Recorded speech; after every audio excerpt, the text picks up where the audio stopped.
الله. أبدأ.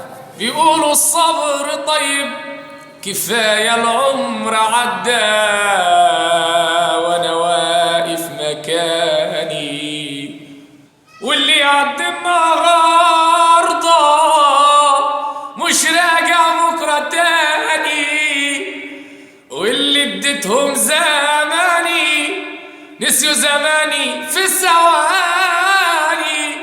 واللي ضحيت عشانهم ما ضحوش عشاني، لحد لقيته قريب ولا بدي الجرح طايب.